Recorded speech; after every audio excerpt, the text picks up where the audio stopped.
প্রতিদিনের মতো বৃহস্পতিবার উদয়পুর ফুলকুমারী এলাকার দুর্গাবাড়ি বনদুয়ারে ৩ নম্বর ন্যায্য মূল্যের দোকানের ডিলার পরিমল শীল গ্রাহকদের নিত্য প্রয়োজনীয় জিনিসপত্র দিয়ে বাড়ি চলে যায়।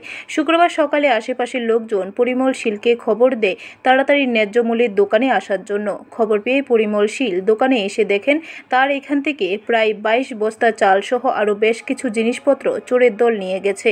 খবর পেয়ে ঘটনাস্থলে ছুটে আসেন গোমতী জেলার সহকারী সভাধিপতি সুজন সেন। খবর দেওয়া হয় রাধাকিশোরপুর থানার পুলিশকে।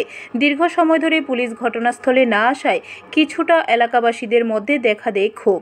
এমনিতেই ইতিমধ্যে উদয়পুরে বেশ কিছু অসামাজিক কাজকর্ম সহ চোরের উপদ্রব বেড়ে যাওয়া সত্ত্বেও পুলিশের ভূমিকা সম্পর্কে মানুষ আঙ্গুল তুলতে শুরু করেছে। দাবি উঠছে রাত্রিবেলা পুলিশের টহলদারি আরও বাড়ানোর জন্য। আমি অন্য দিনে তখন রেশন শপ বন্ধ করে টাইম বন্ধ করে বাড়িতে চলে যাই।